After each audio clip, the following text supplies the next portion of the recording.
जैसा कि हम सभी जानते हैं कि पुराने समय में बच्चों की शिक्षा दीक्षा ऋषियों के गुरुकुल में हुआ करती थी। बहुत समय पहले की बात है।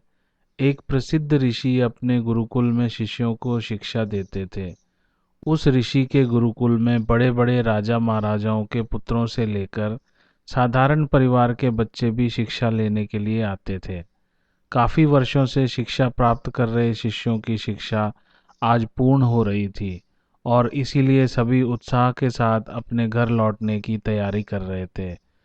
तभी ऋषि ने सभी शिष्यों को एक मैदान में इकट्ठा होने का आदेश दिया। ऋषि का आदेश सुनते ही सभी शिष्य मैदान में एकत्रित हो जाते हैं।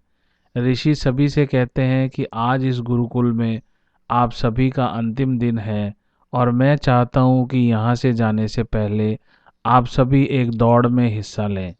इस दौड़ में आपको सिर्फ दौड़ना नहीं है किंतु कूदना भी होगा और अंत में एक अंधेरी सुरंग से भी गुजरना होगा।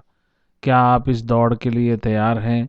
सभी शिष्यों ने एक ही स्वर में जवाब दिया, हाँ हम तैयार हैं गुरुजी। अब दौड़ शुरू हो जाती है। सभी तेजी से दौड़ने लगते हैं।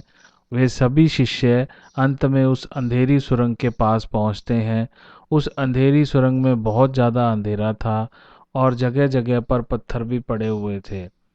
जब शिष्यों ने सुरंग में दौड़ना शुरू किया तो पत्थरों के लगने की वजह से उनके पैरों में पीड़ा होने लगी। जहां अभी तक दौड़ में सभी शिष्य एक समान बर्ताव कर रहे थे, वहीं इस अंधेरी सुरंग में सभी का बर्ताव अलग अलग हो गया। सभी शिष्यों ने जैसे तैसे बड़ी कठिनता के साथ ये दौड़ खत्म की और वो सब ऋषि के सामने एकत्रित हुए। ऋषि ने सबसे कहा, मैं देख रहा था कि कुछ शिष्यों ने यह दौड़ बहुत ही कम समय में खत्म कर ली, तो कुछ शिष्यों ने ज़्यादा समय लिया। ऐसा क्यों हुआ? ऋषि की बात सुनकर एक शिष्य ने कहा, गुरुजी हम सभी लगभग साथ में ही दौड़ रहे थे, लेकिन उस अंधेरी सुरंग में पहुंचते ही स्थिति बदल गई। कोई खुद को संभाल कर आगे बढ़ रहा था, तो कोई दूसरे को धक्का देकर आगे बढ़ रहा था और कुछ लोग तो पैरों में चुभ रहे पत्थरों को उठाकर अपनी जेब में रख रहे थे ताकि दूसरे लोगों को बाद में आगे बढ़ने में पीड़ा ना सहनी पड़े। इसलिए सबका दौड़ पूरी करने का समय अलग अलग था। ऋषि ने कहा, अच्छा ठीक है, अब मुझे ये बताओ कि आप लोगों में से किस किस ने पत्थर उठाकर अपनी जेब में रखे हैं, वे लोग आगे आ जाएं। ऋषि का आदेश सुनते ही कुछ शिष्य जिन्होंने पत्थर उठाकर अपनी जेब में रखे थे, वे आगे आ गए। अब ऋषि ने उन सभी से कहा कि आप सभी अपनी जेब से पत्थर निकाल कर देखो। वे सभी शिष्य अब अपनी जेब से पत्थर निकालकर देखने लगे और पत्थर देखते ही वे सब आश्चर्यचकित हो गए। जिन्हें वे पत्थर समझ रहे थे वे तो कीमती हीरे थे। सभी शिष्य आश्चर्य में पड़ जाते हैं और ऋषि की तरफ देखने लगते हैं। ऋषि ने कहा, मैं पहले से ही जानता था कि आप सब इन कीमती हीरों को देखकर आश्चर्यचकित हो जाएंगे। बात यह थी कि मैंने ही ये कीमती हीरे उस अंधेरी सुरंग में डाले थे। यह मेरी तरफ से दूसरों के बारे में सोचने वाले और परोपकार की भावना रखने वाले शिष्यों का इनाम है।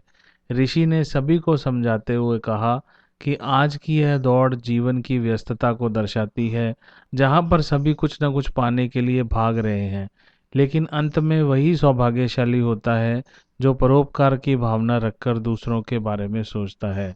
तो मित्रों, आज की कहानी का मॉरल ये है कि जो अपने मन में परोपकार की भावना रखता है और उस परोपकार को करते हुए अपने जीवन में आगे बढ़ता है, तो ईश्वर उसके उस परोपकार का पारितोषिक जरूर देता है और उस पारितोषिक से आपको सम्मानित भी करता है।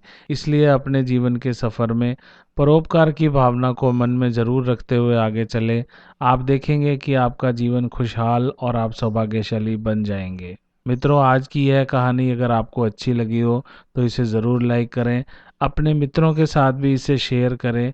साथ ही साथ हमारे चैनल को सब्सक्राइब करना बिल्कुल ना भूलें और घंटी के बटन को ज़रूर दबा दें। इस कहानी को आखिर तक सुनने के लिए आप सभी का बहुत बहुत धन्यवाद।